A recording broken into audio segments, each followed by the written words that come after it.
Muy buenos días, familia de la Trazada. Pues una nueva entrevista y esta vez tenemos uno de las leyendas de España, de los rallies, Salvador Servià.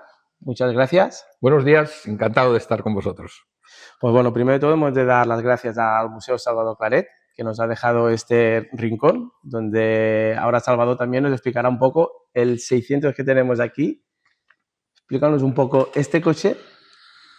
Pues estoy orgulloso de estar a su lado porque mi primer rally fue en el año 67, fue con este coche, fue una travesura de niños. Yo tenía un muy buen amigo que era Agustí Bosch, tenía un taller mecánico y a su padre, nos conocíamos, su padre era íntimo de mi padre, eran juntos del pueblo, tal y cual. Entonces, ahí nos conocíamos, nos gustaba hablar de coches desde niños, nuestros padres conducían los dos muy bien y tenían coches y movían coches. Y entonces siempre ha sido la iniciativa de mis comienzos fue de Agustín. Yo era estudiante, tuve un trabajo que trabajaba en obras públicas, una serie de cosas. Jamás me habría planteado ser un piloto de carreras. Para mí me gustaban las carreras, sabía lo que eran las de carreras, pero había unos señores que competían aquí y en el mundo con coches de carreras y aquello era una cosa y yo era otra cosa, una familia de pueblo y estudiar y luego trabajar, ¿no? Nunca me había planteado. Entonces, Agustín era un quemado, era más seguidor de carreras que yo. Él ya había corrido en karting, yo iba a verle a las carreras y alguna vez le había empujado a arrancar el karting. Y entonces un día se le ocurrió la travesura y juntos la pusimos en marcha. En fin, octubre creo del 67, nos inscribimos en un rally regional, en el rally Ripollès, discreto, la zona del Ripoll y por ahí, y fuimos a participar. ¿Qué hicimos para participar? En aquellos tiempos, hablamos de 60 y pico, el primer problema era disponer de un coche. No teníamos coche, la gente, no teníamos coche. Yo tenía una moto, una Guzzi 65. ¿No? Entonces, como su padre era mecánico, pues tenía el coche familiar que decían que era de su madre, doña Madalena, pues tenía un 600, normal y corriente. Y hicimos la travesura de pedirle el coche a Madalena para ir a pasar un fin de semana a la Cerdaña. Ah, está bien. Y nos lo dejó y entonces, a escondidas totalmente, participamos en el Rally Ripollès. Fue una gran experiencia. El coche completamente de serie, no había exigencias legales entonces, y disfrutamos ahí mucho y arrancamos un sistema que también lo propuso él y me pareció bien, que piloto y copiloto, que normalmente son unas funciones muy diferenciadas, nosotros las compartíamos. Un tramo conducía uno, el otro era copiloto. Al próximo tramo al revés, cambiamos, aquel rally debía tener 15 tramos, pues cambiamos 14 veces de lado y lo pasamos muy bien. Y entonces salió una foto en el periódico, nos descubrieron, reunimos a los padres, que eran también los automovilistas de las familias, y les explicamos el qué y el por qué, y no hubo consecuencias graves. Bueno, hasta tal punto que conseguimos crear un cierto ambiente que nos permitió, al cabo de medio año así, dedicar el 600 de doña Madalena a correr. Y con permiso y empezar a prepararlo y progresivamente durante un par de años fuimos introduciéndole mejoras, ¿no? Agustín era mecánico, nuestro presupuesto era miserable, o sea, él preparaba el coche y yo corría con los gastos de inscripción, hotel, los gastos de participación y así corrimos unos cuantos rallies. Corríamos mucho los dos porque en un tramo tú cogías el volante y le dabas un par de sustos en los puentes y en los árboles y luego cogía el volante y decía, aquí estoy yo. Corríamos demasiado por las condiciones del coche y acostumbrábamos a romperlo y los rallies largos no terminarlos, pero íbamos al próximo, que este era el objetivo, disfrutando mucho. El coche se fue transformando, pero con soluciones económicas inteligentes. En aquel momento, los 600, había unas versiones de Abarth en Italia del 600 transformado para carreras y era un coche muy competitivo.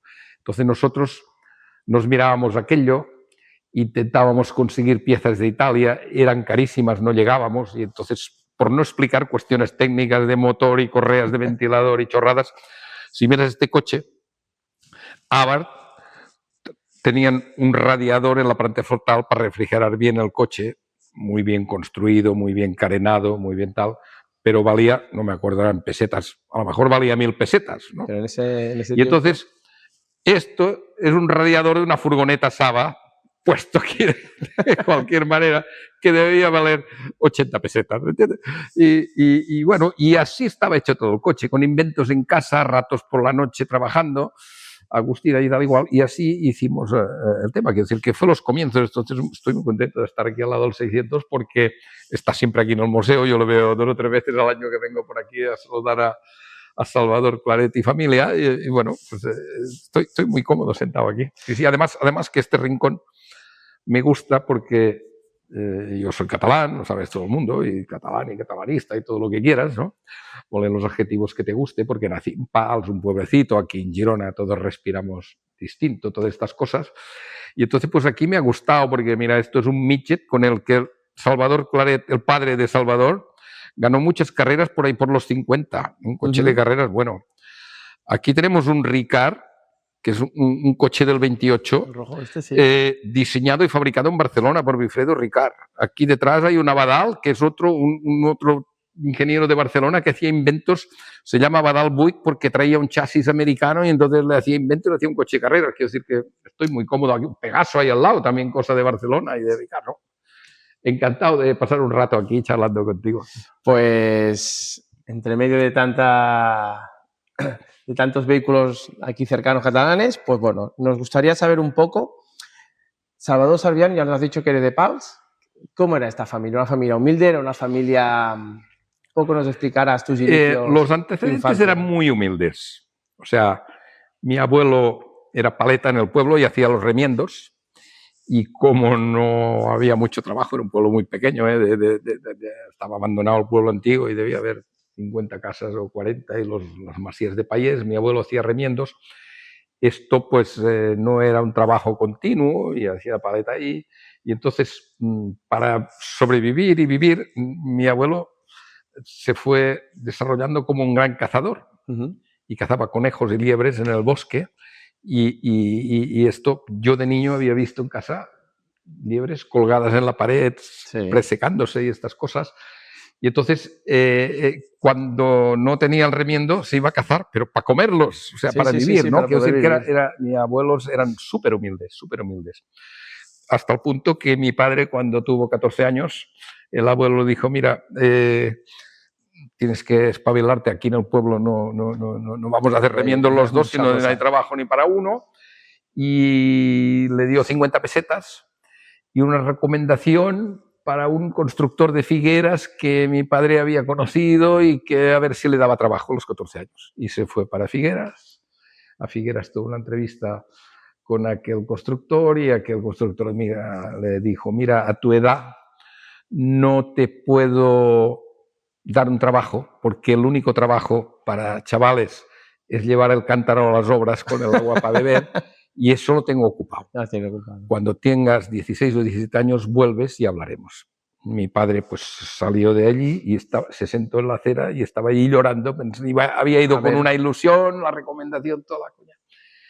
No tenía cómo ganarse la vida, y entonces estaba llorando en la acera y el señor aquel, el señor Maurici, salió, le vio llorando, y dice, hombre, chico, no te preocupes, otras oportunidades habrá, no te preocupes, si estás por aquí, dime dónde te hospedas, yo te buscaré si hay algo, tal y cual. Y entonces aquel señor tuvo una idea genial.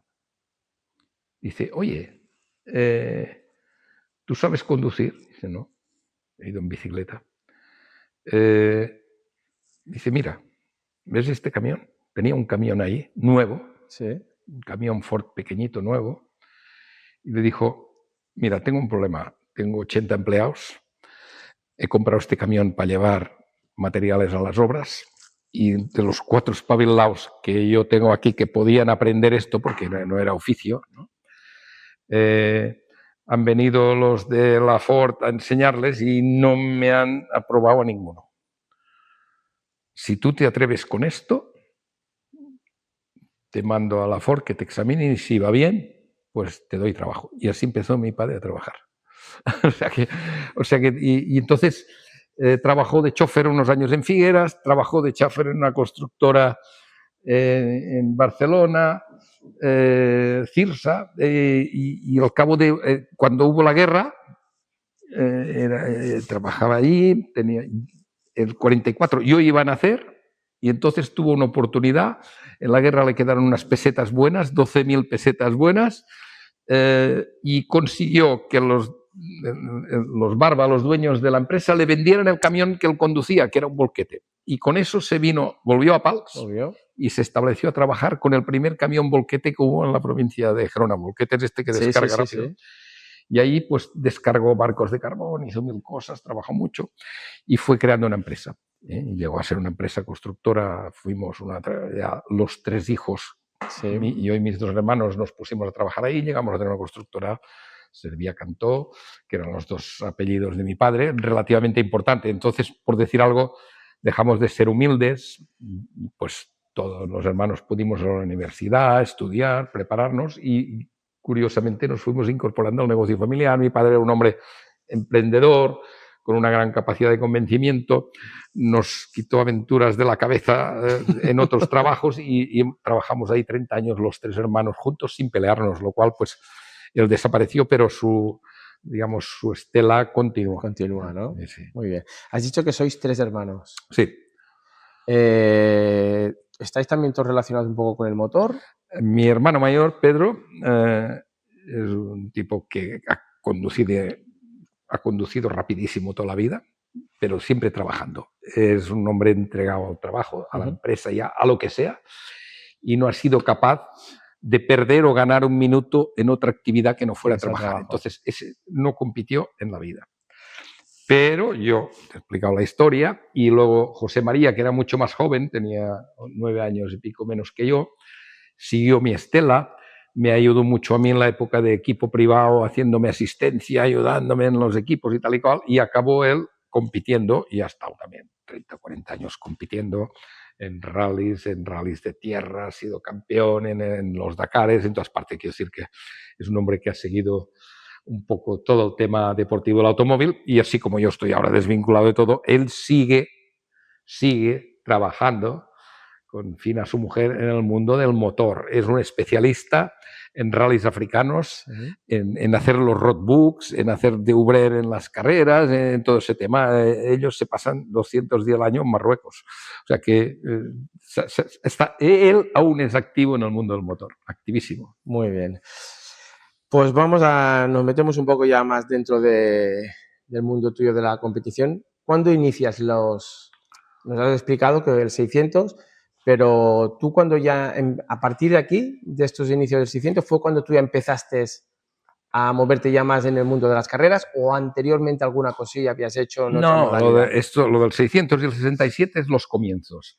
Empezar más en serio, luego hubo un escarceo en la subida a Los Ángeles del 69, que fue otra casualidad, que nos fue despertando las visiones de por qué hice el scratch en los entrenamientos de la subida a Los Ángeles, una serie de cosas. Pero luego ya con el mismo Agustín, en un momento determinado, el 600 murió en un vado en el Rally Costa Brava no sé si qué año sería, 69, ¿qué debo ser? Murió destrozado en un vado por una serie de circunstancias. Y entonces fuimos más en serio y compramos al padre de un amigo un 1430 usado, viejo, y ya hicimos un trabajo más serio. O sea, preparamos un poco el motor, siempre en modo económico, un cambio de relación cerrada que nos hizo Juncosa, y empezamos a correr ya con un coche con una cierta más entidad que el pobre 600, que el 600 podía ser un coche muy rápido, pero cualquier cosa que lo hacía rápido valía una barbaridad, el mantenimiento, toda la cosa. Y entonces un 1430, que era un coche comercial normal en aquellas épocas, con una pequeña preparación, pues nos permitió correr unos años en rallies, y nuestro primer gran triunfo con este coche fue ganar el Rally Guillerías del Campeonato de España en el año 71. Sí. Fue pues otra cosa que salió bien, ¿no? Porque el coche era muy discreto en potencia y en todo, pero el 71 en Costa Brava por primera vez se hicieron no, Guillerías, Rally Guillerías, perdón. Se hicieron tramos de tierra, se hizo 3 veces el famoso tramo del Subirá de las Corvas, y nosotros ahí pues íbamos también, no teníamos neumáticos de carreras, íbamos con unos neumáticos de calle, pero dominábamos el tema, y hicimos ahí un rally que no éramos competitivos para estar en la cabeza. Las 3 pasadas por las Corvas les pegamos una paliza a todos tremenda y ganamos el rally.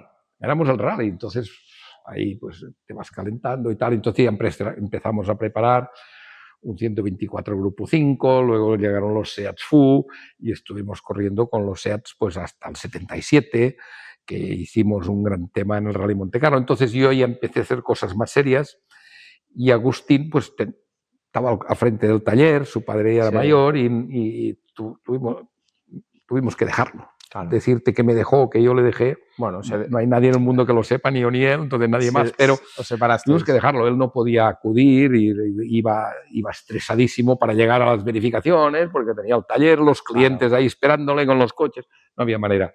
Y entonces a partir de ahí pues fuimos haciendo cosas y lo máximo fue con el SEAT 1430 FU, fue el Rally Montecarlo del 77, donde con Jordi Sabater ya de copiloto, tema un poco más profesional, siendo un equipo privado, conseguimos acabar séptimos, el año famoso que los SEAT oficiales terminaron terceros y cuartos. Aquellos días fue un gran resultado, eso nos permitió tener el apoyo del RAC, pasar el 78 a un Fiat 131, con el que competimos 2 años.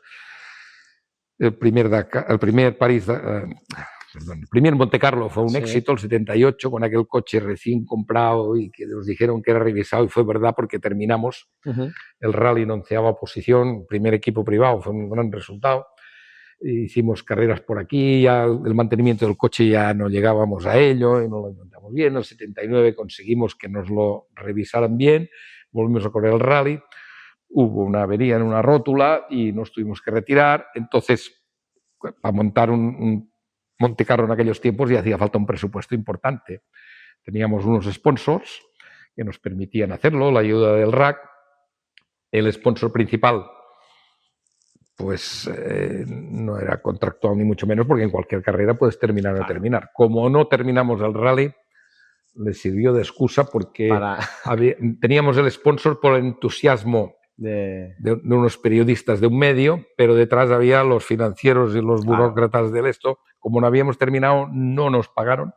Entonces ahí fue mi ruina familiar. Yo y mi mujer, que había sido mi copiloto, que habíamos participado en el Rally Montecarlo como viaje novios, decidimos en febrero del 79, después del Rally Montecarlo, que dejábamos de hacer carreras porque ya teníamos 2 hijos, ya el tema no podía ser, y nos retiramos de las carreras. Una decisión, no se podía. Habíamos llegado a un nivel, nos habíamos pasado, entonces aquello económicamente no podía funcionar, había que hacer funcionar una casa, llevar a los hijos al colegio. Y ahí lo dejamos. Y mi carrera tiene estas circunstancias, siempre llámale de suerte, casualidad, oportunidad, ¿no? Que al cabo de 2 meses me vinieron a buscar un concesionario Ford de Barcelona diciendo: oye, siempre te hemos seguido, somos fans tuyos, tal y cual. Se está empezando a fabricar en Valencia el Ford Fiesta y hemos propuesto a todos los concesionarios de España que nosotros montar un equipo de carreras y tal, y te proponemos si quieres ser tú. Y entonces dije, bueno, encantado, porque yo ya me había retirado. El único problema es que yo voy a venir, no quiero ganar nada, yo seguiré siendo ganándome la vida con otras cosas, pero vendré a correr los fines de semana, pero no me tiene que costar nada. Aceptaron el trato, colaboró el RAC, tal y cual, entonces hicimos 3 o 4 años con el Ford fenomenales, también en Montecarlo, un scratch en el tramo de nieve, una serie de cosas maravillosas, con un coche que nos divertimos, y así fuimos haciendo los rallies hasta el 83. El 84 ya montamos un equipo serio con el RAC para participar al Campeonato de España con un Opel Manta alquilado a Conrero en Italia. Quedamos subcampeones, pero hicimos carreras muy buenas. Y entonces en el 85 ya pasó otra cosa más superior, que pasamos pues con el equipo privado igual, pero a disponer de un Lancia oficial o semioficial de la Jolly Club para hacer el Campeonato de España, y con estos pues ganamos 2 campeonatos de España, 85-86, luchábamos contra el equipo Renault oficial, que ya con Carlos Sainz, que empezaba a ser bravísimo. Y bueno, ya fue un gran tema, el máximo los rallies que he hecho, ¿no? Que es ganar estos 2 campeonatos de España. Aún volvimos luego el 87 con un Golf, otra vez teniendo suerte, ganando el Costa Brava. Acabamos de inventar Seat Sport, siempre estaba en los inicios de las cosas, ¿no? Esta es la historia cuando no tienes medios y una gran afición, ¿no? Y entonces ahí el equipo Seat Sport empezó ahí, en el Rally Costa Brava, después se prepararon allí unos Golf 16 válvulas para hacer un equipo serio que funcionó unos años, pero la primera intervención para practicar con unos mecánicos nuevos fue participar en el Costa Brava con un Golf viejo, muleto, castigados sin repasar, que nos habían dejado el equipo alemán de Volkswagen. Sí. Y bueno, ganamos el rally. También por suerte, porque nevó, bueno, fue complicadísimo. Por manos, por todo, ¿no? Bueno, nevó y supimos manejar el tema, pero el coche no estaba para ganar. El coche se hubiera roto si hubiéramos tenido que seguir corriendo en seco, pero con la nieve la mecánica sufre menos y ganamos el rally. Fue un gran tema, ¿no? Entonces el 87 puesto, el 88 volvimos a estar en el campeonato otra vez con Lancia Delta y luego ya el 88 mi vida deportiva cambió totalmente porque en enero descubrí lo que era el París-Dakar de la mano de Camel con un Pegaso, un camión militar que allí no era competitivo ni nada, pero descubrí lo que era el Dakar, lo que era conducir 20 días seguidos y 20 noches. Eso y aquello me pilló y a partir de ahí pues participé 18 años en el París-Dakar, hasta mi última intervención, que fue en el 2011, sí, con un camión de asistencia, pero entre medio pude ser piloto oficial del equipo Citroën 2 años, 95 y 96, con unos coches y unos equipos fenomenales. Es decir, que mi historia, sí, larga trayectoria, acabamos de resumir un poco una trayectoria, porque duró tanto, 40 y pico de años duró el tema, ¿no? 42 años, pero bueno, puede ser. Siempre seguí disfrutando, nunca fui profesional, siempre seguí trabajando en la constructora y otras cosas, y así es. Después estuve vinculado al motor otra vez porque después del último Dakar, y fue el último Dakar por eso, si no a lo mejor aún estaría allí con un camión de asistencia explicando batallitas, pero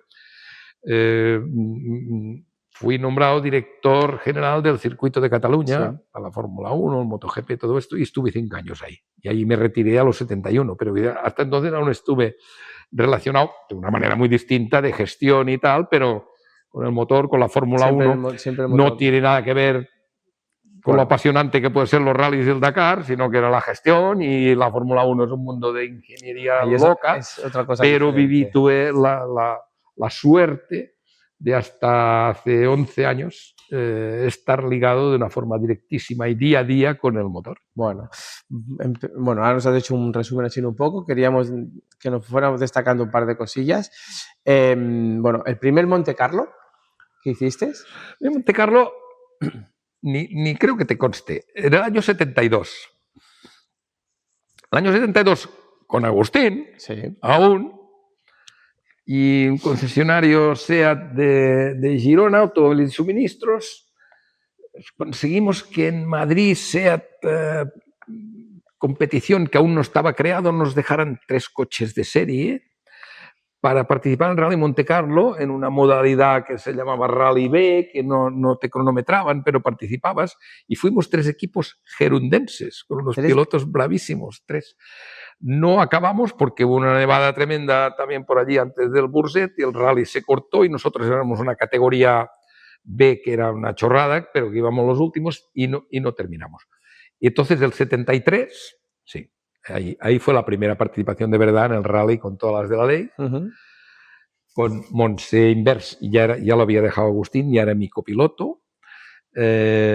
Y pues cosas, vida deportiva rara, me casé con mi copiloto. Es que nos casamos con mi copiloto, eso, ¿no? Buscando información, tío, me ha... Sí, choca. Choca, pero me ha gustado en el sentido de decir, con mi... Bueno, lo que era tu novia, era tu... Hay que reconocer que antes de que ella fuera mi copiloto, era mi novia. Y entonces, primero fue la novia o el copiloto. Como era mi novia, ya nos queríamos, y no montas esos tinglaos, pero nos veíamos poco. Yo vivía en Pals, ella vivía en Terrassa, yo trabajaba toda la semana, el fin de semana nos veíamos, pero cuando yo tenía un fin de semana de rallies, no nos veíamos. Claro. Y entonces nuestra relación, pues, perdíamos fluidez, ¿no? Entonces empezamos, cuando Agustín empezó a tener problemas del taller, hicimos un trato que yo corría con Agustín y con Montse, mi novia, hacíamos los entrenamientos el fin de semana anterior al rally. Y al menos estábamos ya juntos. estabais juntos. Y Montse empezó a descubrir el oficio, a hacer notas. Pues Agustín cogía sus notas y me las cantaba. Y pues fue picando el asunto, le fue gustando y acabó entonces ya, Agustín lo dejó y ella fue mi copiloto unos años. Hicimos cosas divertidas y curiosas, ¿no? Primero, participar en el Rally Monte Carlo, viaje de novios. Febrero, finales de enero del 73. Sí. Nos casamos, como hacía entonces la gente, con una boda, con invitados, con la iglesia, con la madre. Con todo. La madre de Dios. Y nuestro viaje de novios, en vez de irnos a Mallorca o lo que se hacía en aquellos tiempos o a París, pues cogimos un 127 normal y corriente, sí, sin gran preparación, y participamos en el Rally Monte Carlo. También repetimos las circunstancias del año anterior, que hubo una gran nevada. Ahí participábamos inscritos, cronometrados, sí, y con casco y corriendo todo de verdad. Pero el rally había, yo creo que 300 participantes, era una brutalidad entonces el Rally Monte Carlo, y los 150 últimos, entre los que estábamos nosotros, desgraciados con un cochecito, claro. Allí una nevada tremenda en el macizo central, se cortó el rally y la organización tuvo que dejar 150 coches sin salir, sin continuar. Estos 50 coches ahí nos reunimos, fuimos a Monte Carlo a montar una protesta en el casino, cosas, pero bueno, fue nuestro viaje de novios y a partir de ahí pues ya fuimos corriendo con coches más interesantes, mejor preparados y fue una gran copiloto. Te hablo de enero, nos casamos, todo legal. Todo legal. En aquellos tiempos las cosas siempre era legal. se hacían muy bien, ¿no? En este sentido.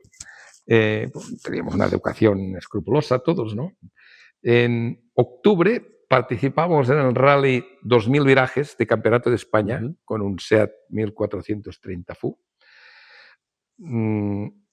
Ganamos el rally, quiero decir que nos salió muy bien, corríamos muy bien. Montse era una gran copiloto.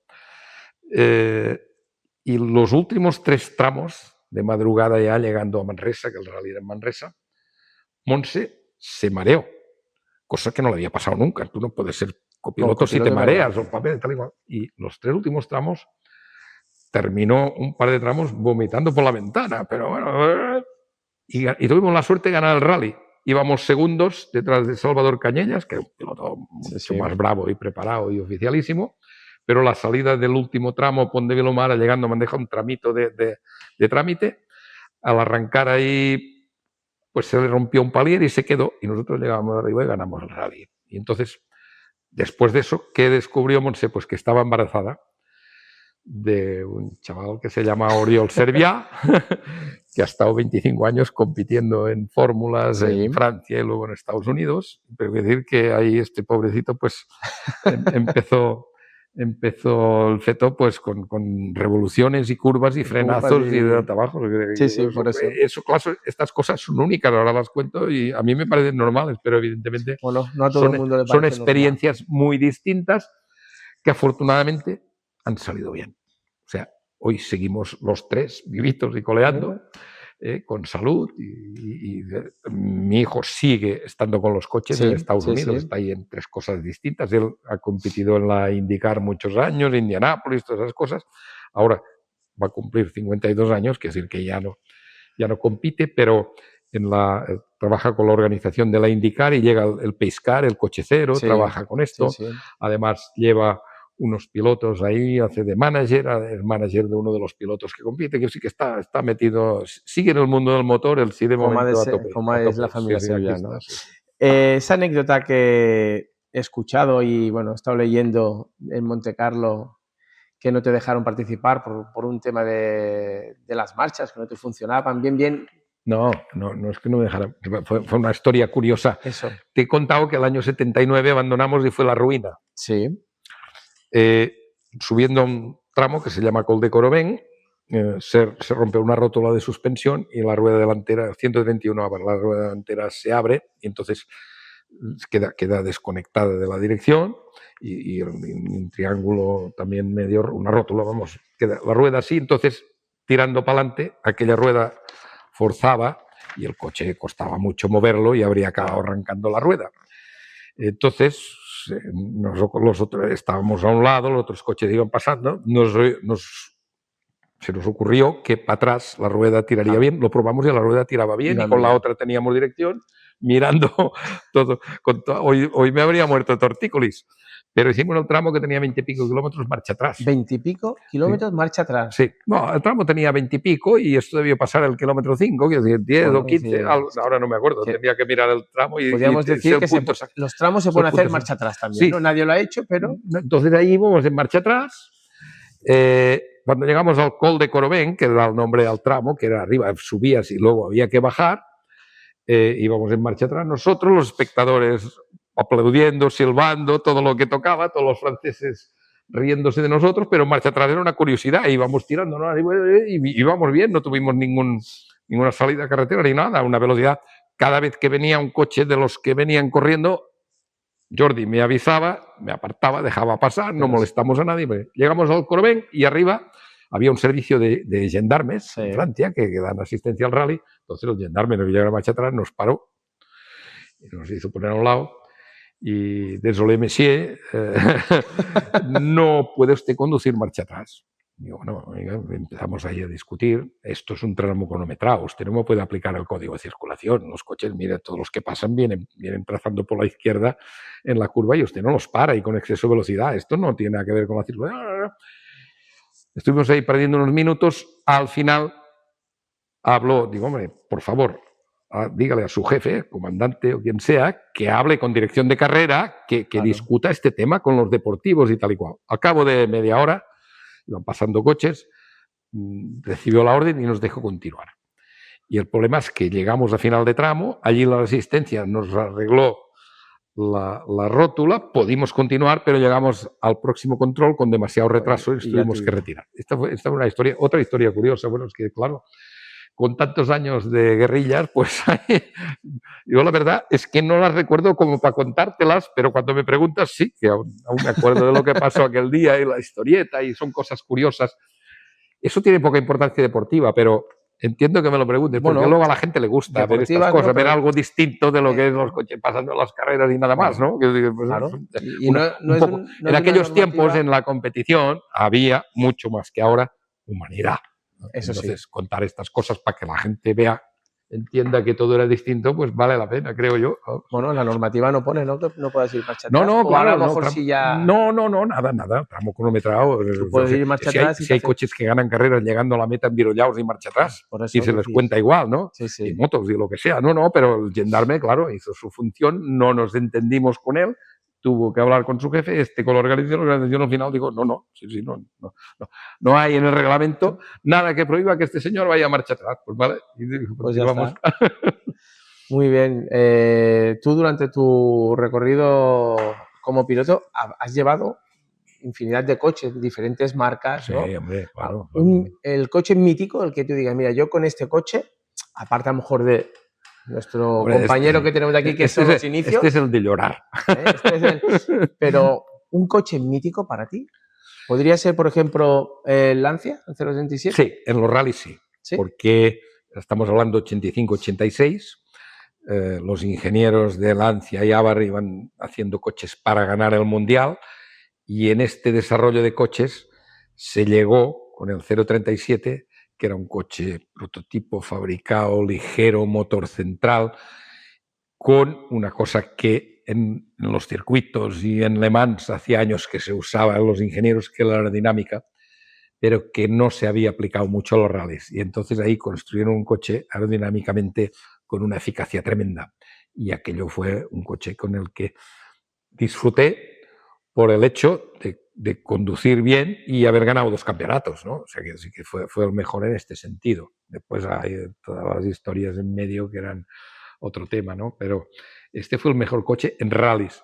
Y luego, ¿qué es lo mejor que yo he conducido más bestia? Pues en el París-Dakar, el Citroën del 95-96, que tampoco aún habían aparecido demasiadas limitaciones. Era un coche de tracción 4 ruedas con unas suspensiones de un recorrido mucho más bestia que el que usan hoy, con unos motores turbo potentísimos y pues me pasé horas y horas con Jaime Puig, mi copiloto, que era otro en la especialidad, pues corriendo por el desierto y volando y saltando a 220 por hora. Que te digo, aquello fue una gran experiencia y no matarse, ¿no? Sí.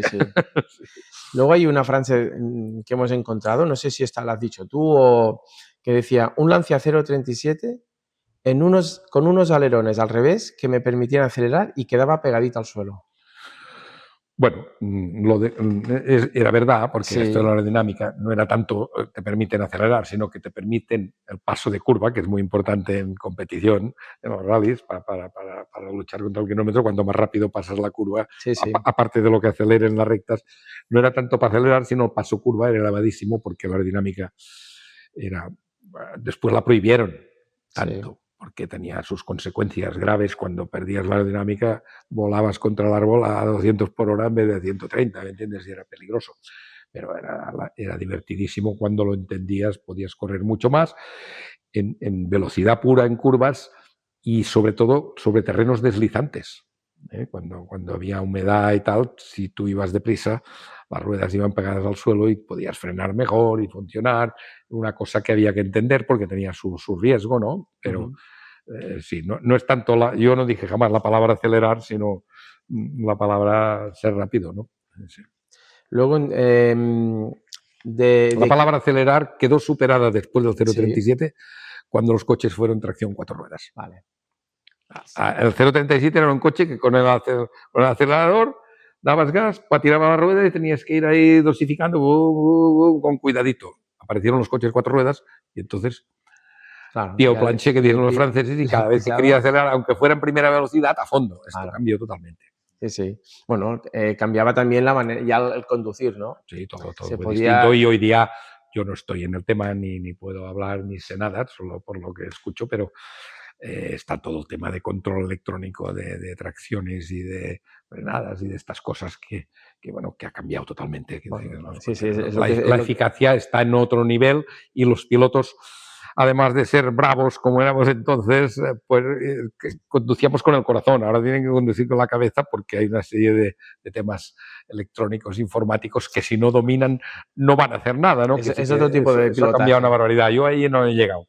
Yo no he llegado. Es el debate yo soy de la época que el autoblocante aún era mecánico y le pedías al mecánico que le diera un punto más con un tornillo. No había electrónica. Es el debate ese que hay, ¿no? Si los pilotos de ahora sabrían llevar las motos o los coches de antes. Un piloto bueno es un tío que lleva como sea. Lo que yo creo es que un piloto de antes, sin hacer los cursillos de electrónica y tener una conversación tecniquísima con los ingenieros, no podríamos ganar a otro que sí lo hace mejor. Eso está clarísimo. Pero uno de estos de hoy, si es bueno, lo ponemos en un coche de aquellos. Al principio pegará 4 acelerones y se envirollará y perderá, pero si es un tío bueno, al quinto acelerón empezará a ir con cuidado y entenderá cómo funciona. Es mucho más fácil ir para atrás que ir para adelante. Para ir para adelante necesitas unas horas y horas y horas, por ejemplo, de entrenamientos ya no sé ni cómo lo llaman a esto los... Bueno, en el simulador. El simulador, ¿no? Claro, son horas de simulador. Si no pasas por esto, eres un desgraciado. Yo de todo esto no he llegado a nada. Mi hijo sabe muchísimo, porque claro, ha vivido ya esta época y es ingeniero y es otro tema. Bueno, pues entonces tendremos de tener una conversación con él también sobre esto. Vamos a terminar un poco con el tema este de los rallies. El equipo oficial, el más oficial con el que has estado, ¿cuál sería? A lo mejor... Por dimensión, el Citroën de 95-96 en el París-Dakar. En el París-Dakar. Aquello era un equipo de 300 personas y fue oficialísimo. En los rallies, la palabra oficial... Oficial, sí. Bueno, o lo más oficial... Y un equipo soportado por una marca y compitiendo, yo la he conocido cuando fundamos SEAT Sport. Vale. Aunque fueran unos medios limitados, pero allí era un equipo oficial, soportado por una marca. Mis campeonatos de España con el Lancia 037 era una combinación de valores humanos y divinos. Quiero decir, un Lancia exoficial del equipo Abarth del Mundial. Una escudería Jolly Club que nos lo alquilaba. Un equipo aquí que pagábamos el alquiler y quiero decir que con un soporte logístico del RAC organizábamos las carreras, las asistencias, todo esto. Quiero decir que no era un equipo oficial Lancia con toda la ley. Teníamos soporte también de Lancia España que colaboraba y conseguía que los italianos nos dieran una buena unidad, ¿no? Pero no, ahora me puedo olvidar de algo y que alguien se ofenda y pido perdón. O sea, el 84 tuve un Opel buenísimo, pero lo mismo, alquilado a Conrero, bueno, compitiendo con el equipo oficial Opel de Madrid, ¿no? Quiero decir que lo de Seat Sport fue oficial auténtico. Oficial auténtico. O sea, lo que pasa es que era incipiente. Ha sido luego un gran equipo que ha ganado mundiales en mil cosas, ¿no? Pero ahí empezamos con 4 mecánicos, un tallercito de miseria y siento, pero tenía el soporte de la marca. Ya metiéndonos un poco luego ya en el Dakar, has dicho que estuviste, bueno, con Citroën.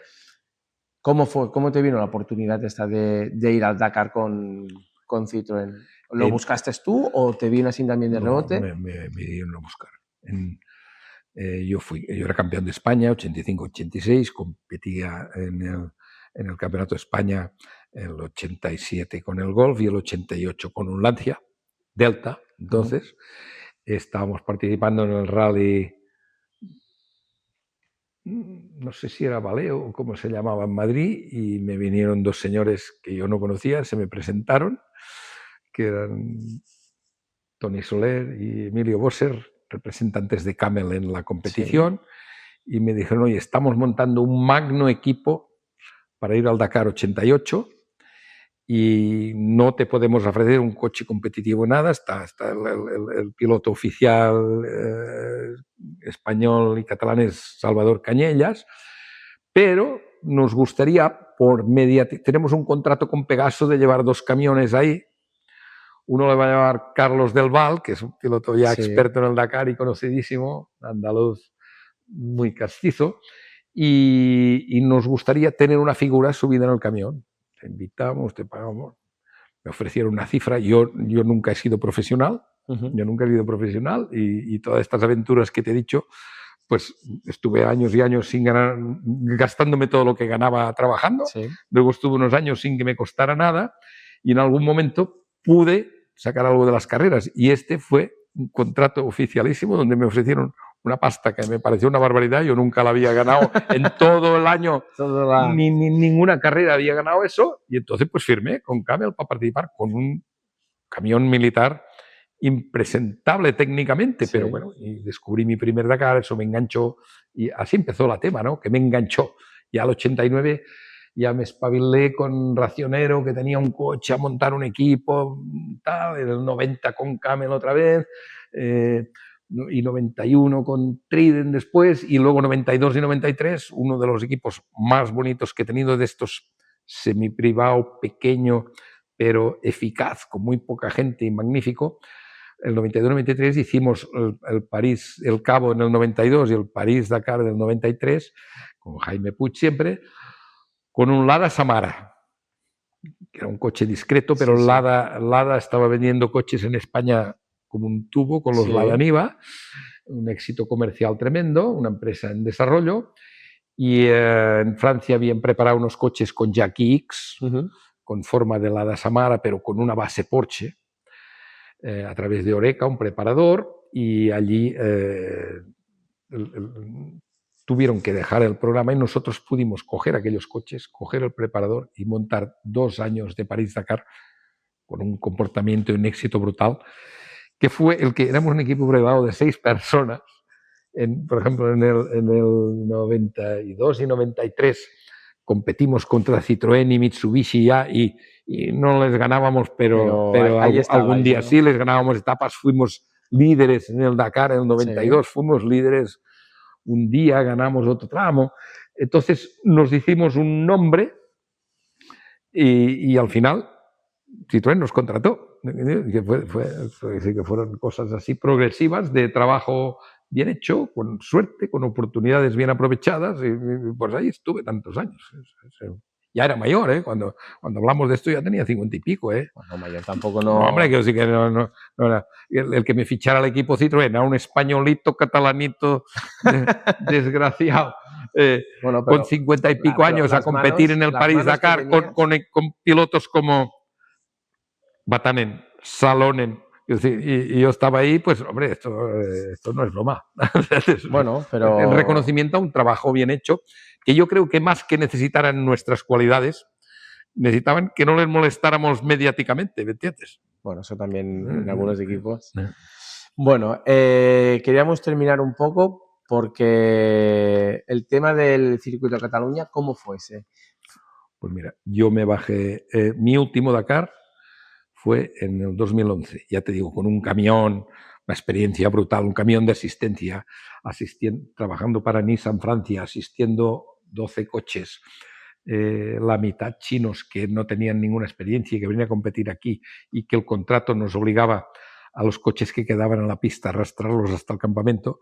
Me pasé ahí un Dakar en Argentina y Chile, trabajando día y noche con mi copiloto mecánico y con mi copiloto, una cosa animal que a mi edad, que ya tenía entonces, me parece que 66 seguramente, y era una barbaridad, pero disfruté mucho de sufrir, ¿no? Sí, de sufrir. Entonces me volví del Dakar en enero y me llamaron si quería dirigir el circuito de Cataluña y dije que sí. ¿Por qué me llamaron a mí? No porque estuviera compitiendo en el Dakar ni coña, sino porque tenía una serie de coincidencias personales, sí, de historia, que por lo que sea te aprecian, ¿no? Yo había sido senador por Convergencia y Unión en el Senado de Madrid en el 2000. Sí, lo hemos... 2000-2004. Fue una aventurita. ¿Otra aventura? Otra aventurita, ¿no? Que salió bien y me votaron la gente de aquí de Girona y fui senador. Quiero decir que tenía una relación con los políticos de Convergencia y Unión y en general, en toda España. Ahí tuve oportunidad de relacionarme con todo el mundo. Y además tenía una experiencia empresarial. Había dirigido una empresa constructora que había llegado a 400 y pico obreros y mucha maquinaria. Y además era conocido en el mundo del motor. Lo tenías todo, sin todos los que supiera nada de Fórmula 1, pero bueno, es que entre la política encontrar gente que dé la imagen para decir, este tío va ahí, que no me lo discutan, y que este era el problema de los dirigentes, pues estas tres circunstancias hicieron que me propusieran esto y dije que sí. Y ahí estuve 5 años. Son cosas en la vida, como todo lo que he contado. Nunca he hecho cosas en la vida porque yo dijera, este es mi objetivo, voy a trabajar toda la vida para ser director del circuito de Cataluña. ¿Qué coño? Nada, ¿no entiendes? Nada. O sea que son oportunidades, lo que pasa es que nunca me ha dado pereza tomar la decisión, aunque fuera arriesgada, de decir, pues sí, allá voy. Un desafío más, un repte que decimos aquí, ¿no? Y esta fue la historia. Y ahí estuve 5 años. Y ahí me jubilé a los 71 en un tema que era muy estresante ya excesivamente para mi edad, pero que me disfruté trabajando como un negro y me dejé la piel. Único inconveniente. Vivía en Girona, pude ir y volver sin problemas, pude seguir estando con mi mujer sin problemas. Único inconveniente, visto desde hoy, dejé de ir al Dakar porque aquello era imposible por imagen y por dedicación, ¿no? Y no me interesaba la imagen. Mira, al circuito, cuando yo llegué al circuito, al cabo de un mes me dicen, esto hay que cerrarlo porque hubo las famosas retalladas, los recortes, tal y cual. Y bueno, pues conseguimos sacarlo adelante, pero no había ambiente como decir, yo en enero hago mis vacaciones y me voy al Dakar. Que va, si ahí no había vacaciones. Ahí no había vacaciones ni por mí ni de los colaboradores directos del circuito. Entonces, dejé de ir al Dakar y yo ahora, a lo mejor habría dejado de ir porque mi espalda habría acabado la cuerda, ¿no? Pero a lo mejor aún estaría yendo al Dakar, evidentemente no con equipos competitivos que van a meter un abuelo de 80 años, pero con mi experiencia, llevando camiones de asistencia, dirigiendo equipos, todo eso, a lo mejor aún iría al próximo Dakar, pero bueno, ahí lo dejé y cuando ya me jubilé a los 71, no tuve valor de ir a llamar a ninguna puerta diciendo quiero volver al Dakar, y además que no lo sabía. Yo nunca me he planteado el futuro como objetivo, sino que bueno, ahí nadie más me ha llamado y no he vuelto al Dakar, ¿entiendes? O sea, que ha sido el sistema. Si un amigo de los de por aquí, de motos, de coche, me decía, oye, me gustaría que vinieras a ayudarme a dirigir el equipo, pues posiblemente habría ido, ¿no? Pero no se ha dado, porque claro, es que Oye, la semana que viene, hoy estamos en la fecha que estamos, Sí. 23 de junio, pues el 29 cumplo 82 años. Ya me ves cómo estoy. Bueno, se te ve con energía, la tienes mucha. Camino muy mal, con bastón, si me ves por la calle, pero me subo a mi bicicleta de montaña eléctrica y hago diabluras todos los días un par de horas. O sea que seguramente que aún podía subirme un Dakar, pero te digo, lo mejor es un error, porque mi columna o al bajar del camión me mato, ¿me entiendes? Sería el problema. No sería conducir el problema, sino llevar la vida que tienes que llegar. Solo pensar que tengo que subir al camión, pues... Bueno, pero bueno, quiero decir que no me lo he planteado más y estoy encantado con la vida que he llevado y la que llevo. Con mi bicicleta ahora, mi único vicio relacionado con las ruedas es la bici, estoy disfrutando. Mi antigua experiencia, por ejemplo, en suspensiones, me hace que ahora cuando cambio mi bici, pues aprecie cosas que la mayoría de la gente que va en bici no sabe. No lo sé. Los que ganan el campeonato del mundo de MTB, estos saben, y yo lo leo y estoy con ellos, ¿entiendes? O sea que cuando me vaya de aquí voy a subir a una bici que tiene una de las mejores horquillas de suspensión que hay en el mundo de las bicis de montaña, ¿me entiendes? Bueno, pues disfruto de lo que sé, y así como andando con el bastón me puedo caer y romperme el codo con la bici, me puede pasar, pero no he tenido sustos y disfruto y tengo mis reflejos, apuro frenadas, me pico con... Aquí hay, alrededor de Girona salen 1000 bicicletas todos los días a pasear por los montes, grupos americanos sobre todo y de toda Europa que vienen aquí a practicar. A mí bajando no me dejan, ¿entiendes? Porque tengo mi experiencia en apurar frenada, esto aún lo hago, llevo el mejor neumático, llega la mejor suspensión, a mí no me dejan. Y como es un grupo de estos que la mitad son malos y no pueden correr mucho, en un interior los paso todos a la vez. Mañana puedo morir de una hostia en bici y sepáis todos que he sido disfrutando, que no me arrepiento. Muy bien, pues mire, ya terminamos. Y aquí en la trazada, pues como estáis viendo aquí, siempre tenemos nuestro cuadro de la trazada, donde nos gustaría que nos pusieras aquí tu frase. Vale. Una frase que te haya a ti llenado, que la lleves a lo mejor y luego pues nos expliques un poco que... Te voy a poner una frase, tengo mi respuesta, una frase caducada de estos tiempos. Cuando a mí, claro, cuando no eres famoso, acabas un rally y te piden que firmes una postal o una foto, algunos, ¿no? En el salón del automóvil, cuando corría con el Ford Fiesta, Ford montaba ahí un stand donde nos pasábamos 2 días firmando sin parar unas fotillas que habían preparado, unas postales. Y entonces yo tenía una frase que escribía cada vez que firmaba. Luego te vas volviendo famoso y cuando tienes que firmar al final de un rally que has ganado el rally de Lugo con el 0.37 y tienes a 1000 tíos esperándote para que les firmes una foto, pues dejas la frase. Es decir, voy a ir a una frase que yo ponía al principio, es en catalán, pero te la traduzco ahora mismo para que se entienda. ¿Aún estáis grabando? Sí. En catalán es: una afición al sport es una vida a bon port. Es lo que digo. Una afición al deporte es una vida a buen puerto. En castellano no liga, pero en catalán sí. Esta la estuve poniendo hasta que no pude. Entonces, aquí hace años que no la escribo, pero aquí te la voy a poner. Con mala letra y problemas de escribir bien, pero...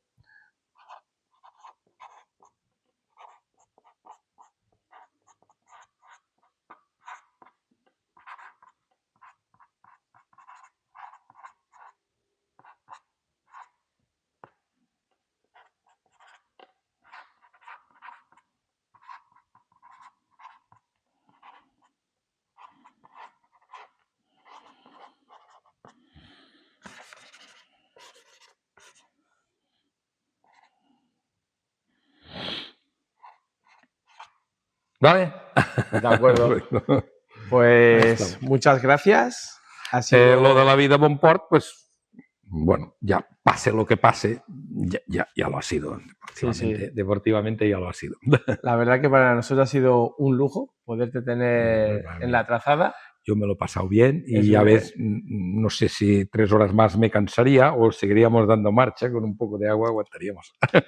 Pues encantado y os felicito por vuestra iniciativa, que esto es una afición al sport. Sí, estáis sí. haciendo, ¿eh? Es O sea, la verdad es que sí. Para O sea, nosotros os deseo que tengáis la vida bon port y que podáis hacerlo y hacer famosos. Si os puedo ayudar en algún contacto, claro, yo de la gente moderna no estoy al día, pero gente caducadísima, pues os puedo poner en contacto con alguien porque tengo en el teléfono tengo contactos aún de aquellos tiempos, ¿no? Pues Aún no se había inventado el móvil, pero bueno, siempre está el bolígrafo y el lápiz, sí, ¿no? sí. Pues de acuerdo.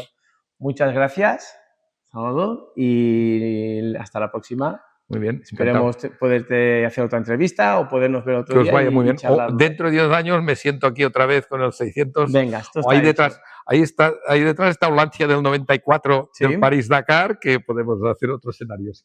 Perfecto. Muchas gracias. Encantado. Buenos días.